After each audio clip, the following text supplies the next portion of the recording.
Good morning, Dudley. Good news, John Marcy is going to be our new state rep. That's Excellent. the first time we've had, no, we had Jim Whitney from Dudley, didn't we? Oh, yeah. You're right. Okay, I just want everybody to know this meeting is being recorded. We're just going to do the Pledge of Allegiance. I pledge allegiance to the flag of the United States of America and to the republic for which it stands, one nation, under God, indivisible, with liberty and justice for all. Okay, Joanne, it's all yours. All right, I make a motion to approve the regular minutes from January 12th, 24. Second. Unanimous. Make a motion to approve the executive board meeting minutes from January 12th, 2024. Second. Unanimous. Make a motion to approve the minutes for December 8th, 2024. Second. Unanimous. Make a motion to approve motor vehicle abatements for the month of January, $193.31. Second. Unanimous. Make a motion to approve the levy for 2024 motor vehicle commitment number 1 in the amount of $1,269,333.84. Second.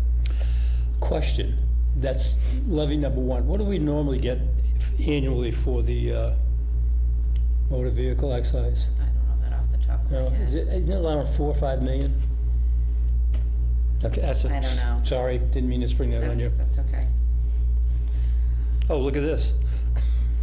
Okay. The next one. Make a motion to approve levy of 2023 motor vehicle commitment number 8 in the amount of $10,059.92. Second.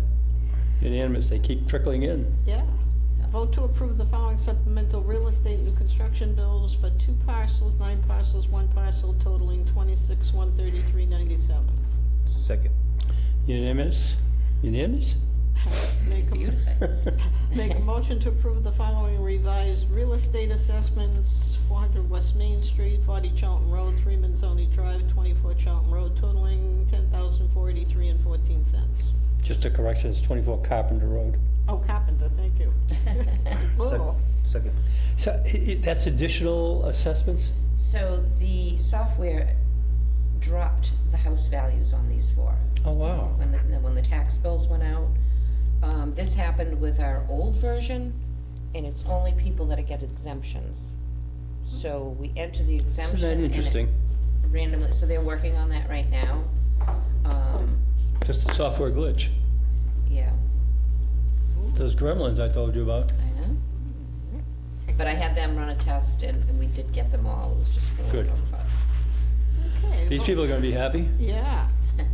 Vote to approve the revised personal property assessments for Dudley Solar, Farley Road Solar, and Am Solar of $209.63. Second. Unanimous. Vote to approve the abatement for supplemental assessment 21 Noble in the amount of $21.40.72. Second. Unanimous. Okay, we're up to old business. Let me just insert that the old business is our search for a clerk. Right. Can you tell us what has happened there, or tell the public? So we have Kathy Sandstrom starting on Monday. Nice. Seems like she's gonna be a good fit. Good. She worked for Nichols College for several years. And she's up to speed on Word, Excel, and all that Yes. stuff? Yeah, she used all that over at Nichols. That was one of my questions. I know, that's one of the, I mean, you've interviewed a bunch of people already, and they were, Well, she told me I had interviewed her a couple years ago, and I didn't remember. She says, yeah, I was in your office taking the test on Word, Excel, and Math. And that was when I hired Mary, and I went, oh, Kathy, I don't remember that, but that was like 7, 8 years ago. Interesting. And I had tested several people, so. So she was one of the candidates back then. isn't that interesting? Anything else that we've, New business. So I went before the Board of Selectmen last night, the FAA, and presented my budget. There really weren't any questions. Several departments, the smaller departments went up. are we gonna run into the same problem with the school as we did last year, I last think it's- fiscal year? I'm hearing it's supposed to be really no better than it was last year. That's what I mean. Yeah. So, Was the school there last night? No, the school, they're having a FAA and Selectmen are having a separate one, just with the schools. Because that'll take all night. We couldn't have them come to the meeting last Yeah. night. I mean, what have we done to prepare for it again? I don't know. I mean, you know it's coming. Did the FAA talk about that at all, or? Not that I've heard of. We'll probably know more once the school meets with Okay. them. Because it's gonna be, you They know, still haven't put their roof on. yeah. They still have to pay for the roof. That got approved, I think, 2 years ago. Not last year, but the year before. Real sense of urgency getting it done, huh? Well, I think they put it off because of the budget crisis, But it's been approved. right? And they still look for more money, $900,000, so. And the roof wasn't in there, was it? Because that was approved 2 years ago. Right. I don't think the roof was in the override. Is that what you're talking about, the Yeah, override? right. I don't believe so. I could be wrong. Well, it shouldn't be, because if it was approved 2 fiscal years ago, supposedly. And I don't know where the funding was coming from for that. I'm not sure. I don't think they had a funding. They were waiting until 2025 to charge it to us, or like send us the bill, I guess. Do you know where they're getting the money? It's gotta be an override, I'm assuming, Yeah. or a debt exclusion.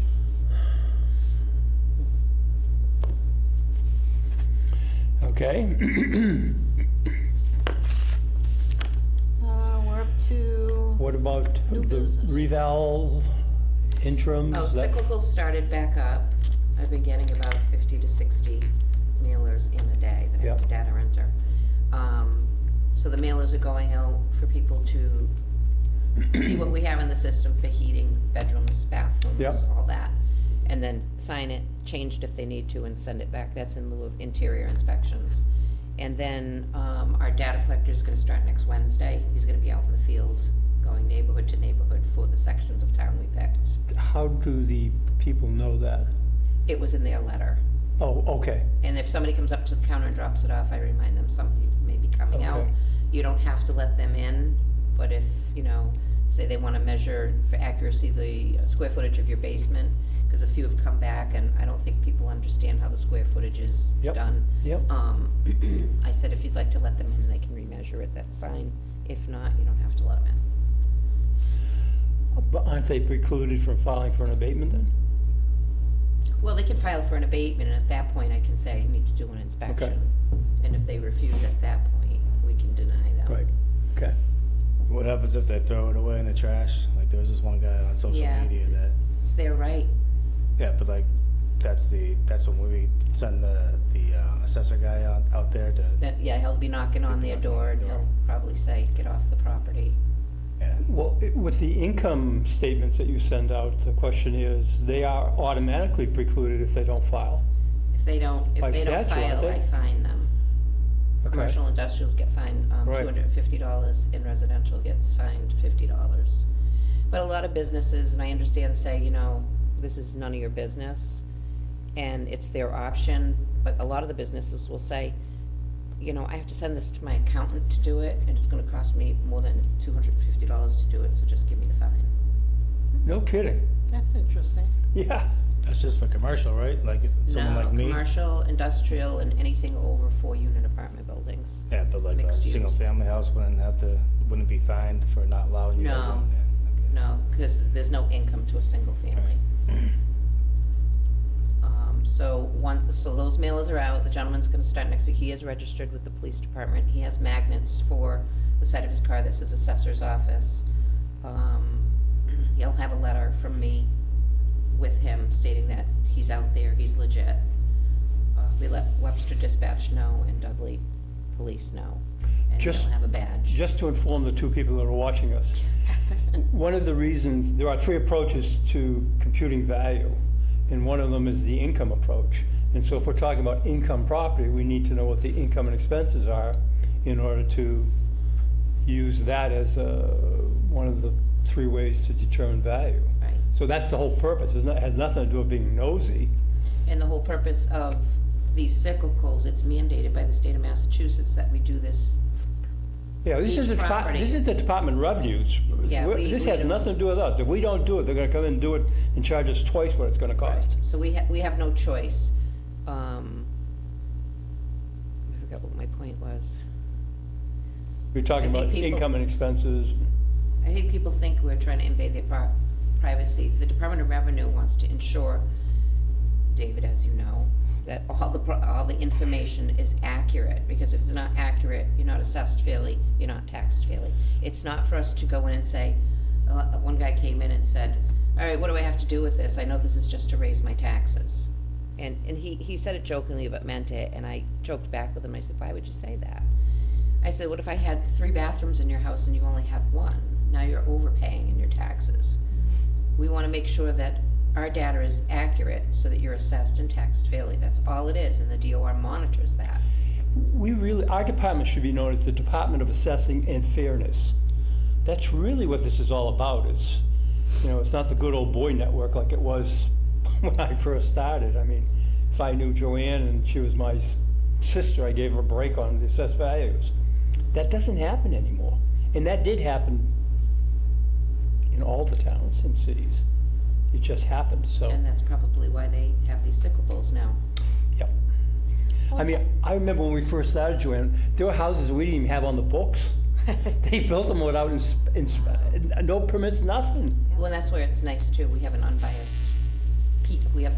people out there. We have 3 people that are data collecting that don't live in the town, Don't know people anybody. in the town, no affiliation with the town at all. So they go in, what they see is what they mark down, and that's it. Well, it's kind of interesting, because now when people go to sell, everything catches up with them, and it'll be funny. I'll pull their field card, we'll go look at the property, and I'll say to them, you haven't let an assessor in here in years. Well, how would you know that? And it's like, I can tell you right now, none of this is on the card, and you're gonna find that this is gonna catch up, whether you did permits or not, and the new person is going to end up, that they're gonna pay more in taxes, because all of this will come to light. And I try to explain, if you have a ranch and your next door neighbor has the same exact ranch, because they were cookie cutter ranches, and you have all stock, cheap stuff, and then they go in and they have marble floors and cherry cabinets and a finished basement and all these extras, shouldn't you both be paying the same amount of taxes? Well, you shouldn't be paying the same That's amount right, of of course taxes, not. I'm The answer is sorry. of course not. Right, so why should he be paying, for a nicer house, the same taxes that you're paying when they're not equal? Well, that's why we have So- conditions and grades and all of that stuff. I'll tell you, as an appraiser, it's become even more refined in that you have to talk about how old the kitchens are, when they were last replaced, the bathrooms. And it goes on from D1 to D5. And now what's happened is there a central database. And if your appraisal describes this kitchen different than somebody else, now they come back and re-inspect. It's an interesting, yeah. But anyways, I'm glad I'm not an appraiser anymore. Making it harder and harder. Okay, How are we looking for March 8th for a meeting? fine with me. Good. I'm good. Okay, then I make a motion, we hold our meeting on March 8th, 2024. Second. Unanimous.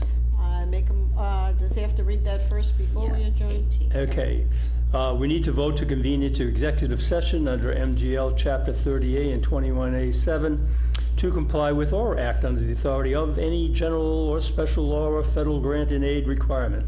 Discussion of applications for tax abatements and or exemptions, including any necessary votes to GL 59 and 60 or GL C2 14 and 1B as applicable. I vote Joanne Simsack, aye. Dave Durgan, aye. Conrad Allen, aye.